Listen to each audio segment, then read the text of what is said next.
Hello, and welcome to 5-Year Club video number 358.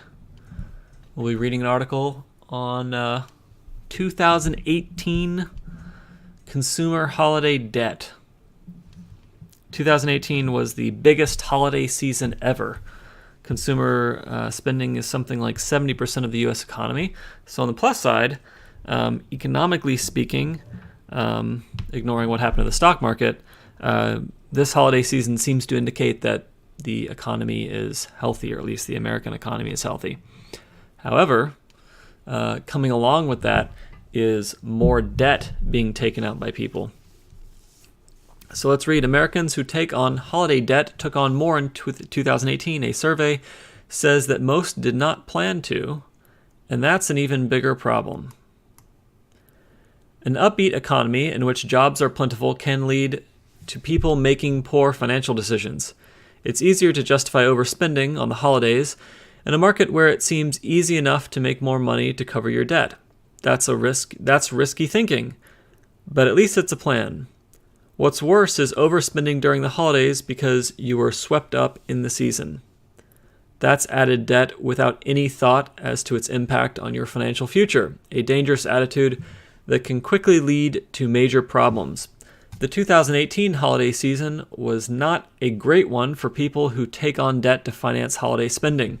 Consumers who do so ran up an average of $1,230 in debt this holiday time, according to a new survey from personal finance website Magnify Money, up from $1,054 in 2017. That's like a 20% increase. And $1,003 in 2016. So it's actually fairly substantial. And I guess, you should realize, this $1,230 is not their entire holiday spending, right? That's just the debt.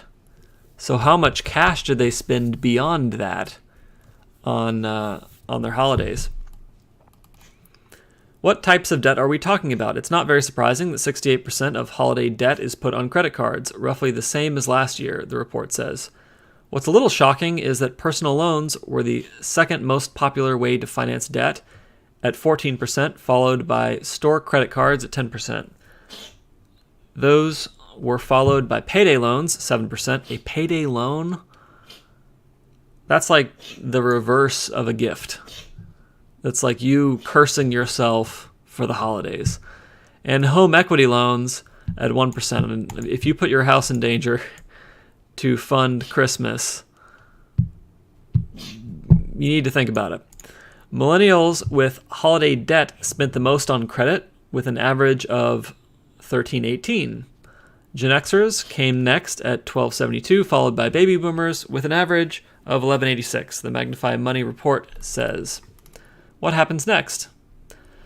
Holiday spending that you can't afford is a short-term high with long-term consequences. Over half of survey respondents, 62%, said they feel stressed by the debt they took on.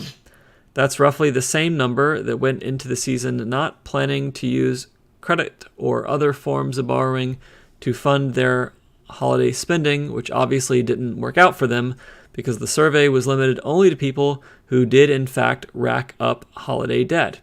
Nearly half of those surveyed, 49%, expect to take 5 months or longer to pay off their holiday debt.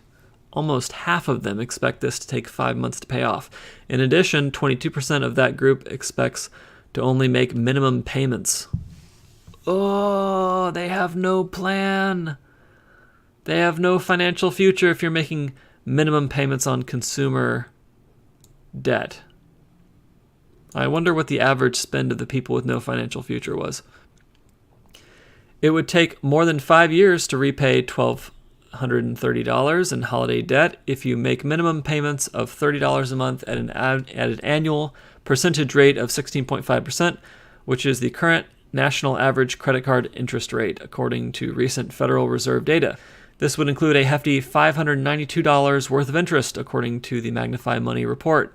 $592 flushed down the toilet. What can you do?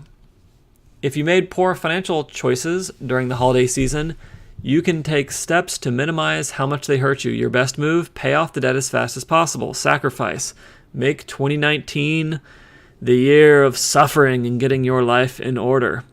Consider whether you can take on a side hustle to earn the money. Now's a good time to do it because the employment rate is so high. If you can, think about whether you might stick with it long enough not only to pay this year's debt, but also to build a bit of a cushion so the same thing does not happen next year. If earning more money isn't possible, which of course it is, but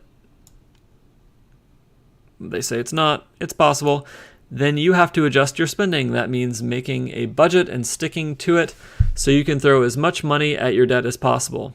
That may not be easy, but it's the right thing to do to make sure that your holiday weakness does not cripple your finances or cause you to miss out on things.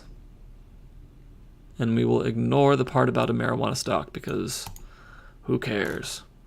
Yeah, so, hey, if you took out holiday debt, pay it off, use it as a reason to get your finances into order, and use it as a, have this be like the first part of your story that you can tell in 2 years of like, this is when I realized that I needed to take care of personal finance, and it's why I've done so well in 2020, is because back at the end of 2018, I just had a blowout Christmas and I realized I could never do it again.